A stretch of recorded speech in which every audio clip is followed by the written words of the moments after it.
Hey guys, कैसे हो आप सभी। मैं उम्मीद करता हूँ कि आप सभी लोग बहुत अच्छे होंगे और आपकी तैयारी भी बहुत अच्छे से चल रही होगी। तो साथियों नमस्कार, मैं रामतीर्थ भारती आप सभी का एक बार फिर स्वागत करता हूँ अपने YouTube channel economics with Ramtirth में। साथियों कैसा लग रहा है मेरी वीडियो, आप कमेंट्स के माध्यम से बताएं और आपको कितना बेनिफिट मिल रहा है मेरे वीडियो से। और साथियों एक बात कहना चाहूँगा, जो साथी मेरे चैनल पर पहली बार हैं वो मेरे चैनल को सब्सक्राइब करें और अपने साथियों के साथ शेयर करें। साथियों आप मेरे चैनल पर बने रहिए। अगले मंथ जब अभी फरवरी चल रहा है, मार्च के बाद अप्रैल में हमारे चैनल पर इकोनॉमिक्स की क्वेश्चन सीरीज होगी, जो आपके आगामी एग्ज़ाम के लिए, चाहे वो नेट का एग्ज़ाम हो, जीआईसी का हो, पीजीटी का हो या फिर टीजीटी का हो या फिर अदर कोई एग्ज़ाम हो जिसमें अर्थशास्त्र जो है एक सब्जेक्ट के रूप में आता है, ऑप्शनल सब्जेक्ट के रूप में आता है, वहाँ उस एग्ज़ाम के लिए हमारी वीडियो बहुत ही इफेक्टफुल होने वाली है। तो साथियों करते हैं आज की क्लास की शुरुआत, जिसमें मैं आपको हैरोल्ड डोमर मॉडल के पुराने प्रश्न लेकर आया हूँ, उनको हल कराऊंगा। कुछ प्रश्न मैंने कल करा दिए थे, क्योंकि क्लास बहुत बड़ी हो रही थी इसलिए मैंने इसका एक पार्ट और बनाने की सोची। तो मैंने पहले ही बताया था कि हैरोल्ड डोमर का मॉडल जो है इससे काफ़ी सारे क्वेश्चन आए हैं और क्लास जो बनेंगी समथिंग 3 क्लास बनेंगी। तो साथियों करते हैं क्लास की शुरुआत। साथियों देखते हैं कि 2017 में इस टॉपिक से कौन सा क्वेश्चन आया था। साथियों 2017 का शायद एक क्वेश्चन मैं कल करा चुका हूँ कल की क्लास में, और जिस साथी को भी क्लास देखनी हो वो मेरे यूट्यूब चैनल पर जा सकते हैं। साथियों हैरोल्ड डोमर समीकरण G बराबर S/B में V किस प्रकार परिभाषित है। साथियों ऑप्शन देख लेते हैं। देश के पूंजी स्टॉक का मूल्य, वृद्धिशील पूंजी निर्गत अनुपात, देश के पूंजी स्टॉक में परिवर्तन, कोई भी नहीं। तो साथियों इस समीकरण में देख लेते हैं। G जो डिनोट करता है वह होता है वार्षिक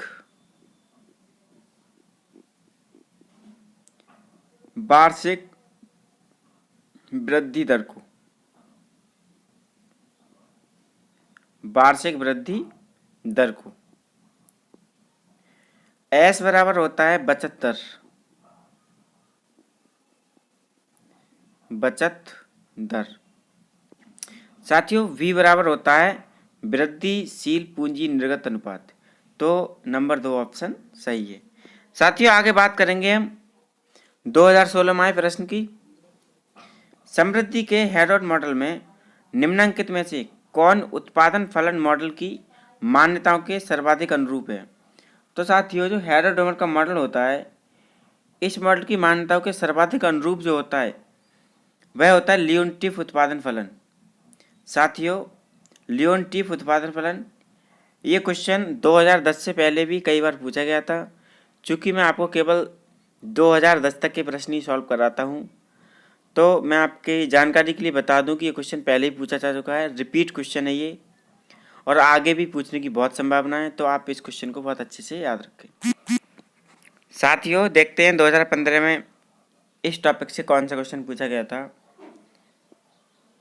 समृद्धि के हैरोल्ड मॉडल में यदि वांछित समृद्धि दर समृद्धि की प्राकृतिक दर से नीचे हो तो निम्न में से किस प्रकार से स्थिर अवस्था समृद्धि को बरकरार रखा जा सकता है। साथियों ऑप्शन 1 सतत बढ़ती हुई बेरोजगारी, ऑप्शन 2 बेरोजगार की स्थिर दर, ऑप्शन 3 सतत घटती हुई बेरोजगारी और ऑप्शन 4 कोई नहीं। तो साथियों यदि वांछित समृद्धि दर समृद्धि की प्राकृतिक दर से नीचे हो तो स्थिर अवस्था समृद्धि को बरकरार रखने के लिए सतत बढ़ती हुई बेरोजगारी हमें रखनी पड़ती है।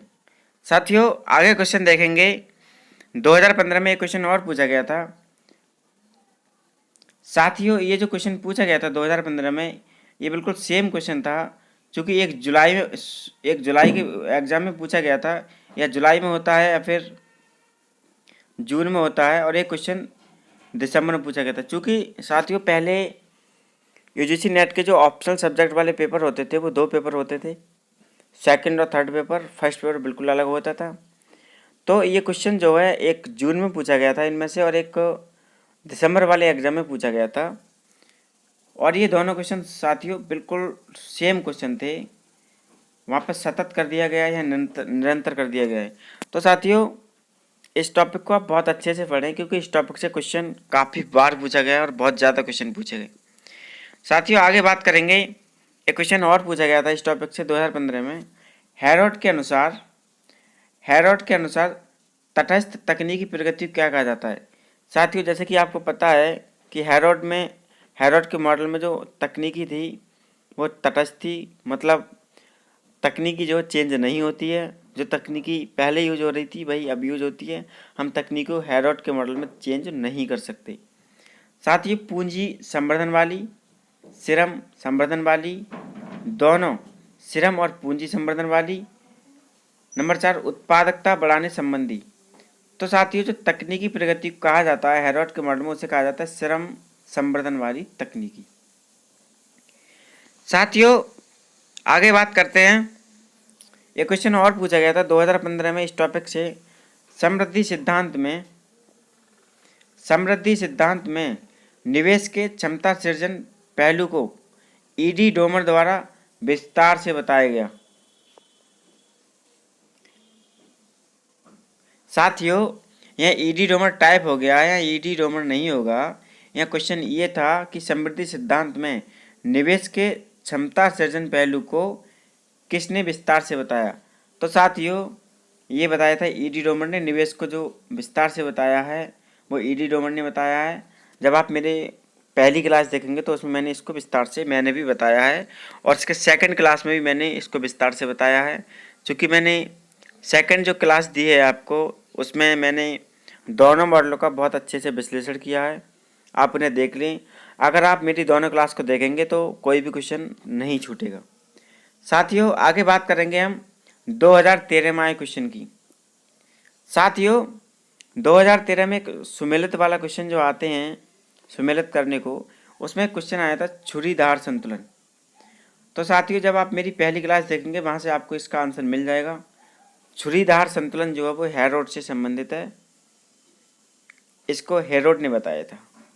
दूसरा क्वेश्चन देखते हैं, यदि लाभ या ब्याज की स्थिर दर पर पूंजी उत्पादन अनुपात भी स्थिर रहता है तो तकनीकी परिवर्तन तटस्थ रहता है। इस अवधारणा को किसने प्रतिपादित किया।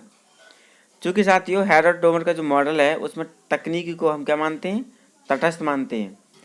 तो साथियों कॉल्डोर, हिक्स, सोलो, इनसे कोई मतलब ही नहीं है। हेरोड ने जो है अपने मॉडल में तकनीकी परिवर्तन को माना था वो तटस्थ माना था कि हम तकनीकी को चेंज नहीं कर सकते हैं। साथियों आगे बात करेंगे 2012 में आए क्वेश्चन की। समृद्धि का हेरोड डोमर मॉडल अवधारणाओं तथा उनकी समानता पर आधारित है। नंबर 1 जनसंख्या तथा उत्पादकता विकास पर। नंबर 2 निवेश तथा आय की औसत वृद्धि पर। नंबर 3 वास्तविक अभीष्ट प्राकृतिक विकास दर पर।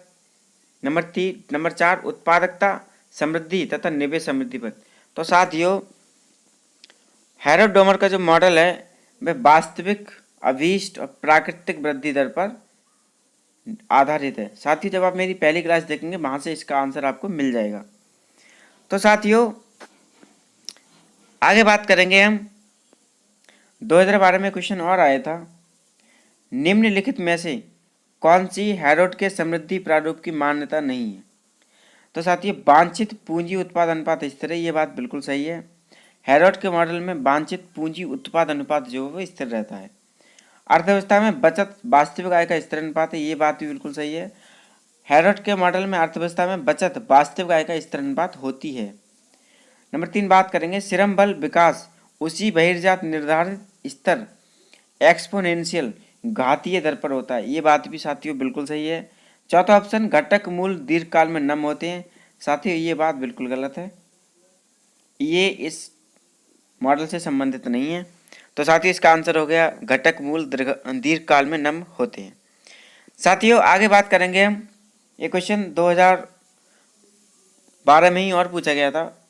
हिक्स तटस्थ तकनीकी प्रगति में तकनीकी प्रगति है हिक्स तटस्थ तकनीकी प्रगति में तकनीकी प्रगति है पूंजी को बढ़ाना, श्रम को बढ़ाना, श्रम तथा पूंजी को बढ़ाना। तो साथियों जैसे कि मैं पहले ही बता चुका हूँ कि हैरोल्ड के मॉडल में तकनीकी प्रगति को हम चेंज नहीं कर सकते हैं। मतलब जो है तकनीकी को, टेक्निकल जो होता है, तकनीकी जो होती है उसे हम चेंज नहीं कर सकते, केवल श्रम तथा पूंजी को बढ़ा सकते हैं। साथियों आगे बात करेंगे हम, ये क्वेश्चन और पूछा गया था साथियों इस टॉपिक से। हैरोल्ड डोमर का आर्थिक विकास मॉडल निम्न के संतुलन पर आधारित है: आय सृजन और उत्पादन क्षमता निर्माण, आय और उपभोग संतुलन, निवेश एवं बचत संतुलन, उपरोक्त में से कोई नहीं।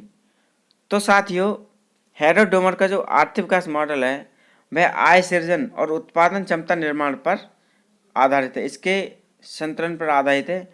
आय सृजन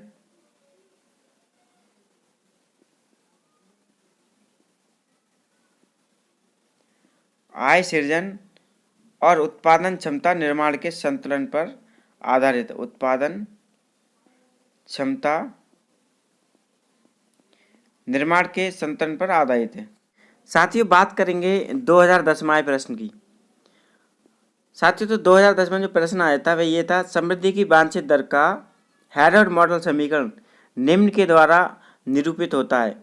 साथियों पहला ऑप्शन था S/Y/K।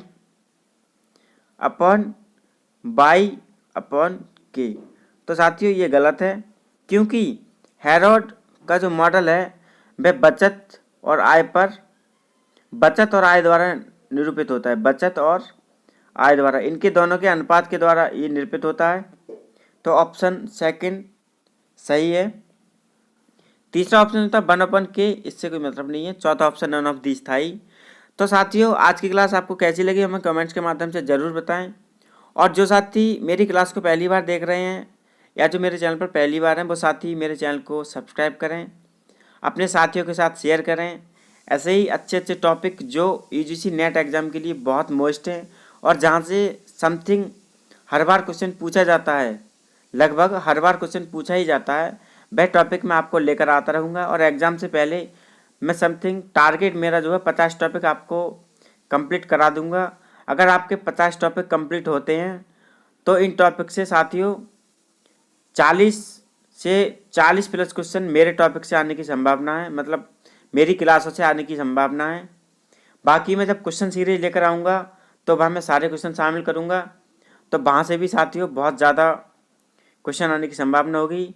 तो साथियों इसी तरह से बने रहिए अपने भाई रामतीर्थ भारती के साथ। तो साथियों कल मिलते हैं एक नई क्लास की शुरुआत, तब तक के लिए जय हिंद जय भारत।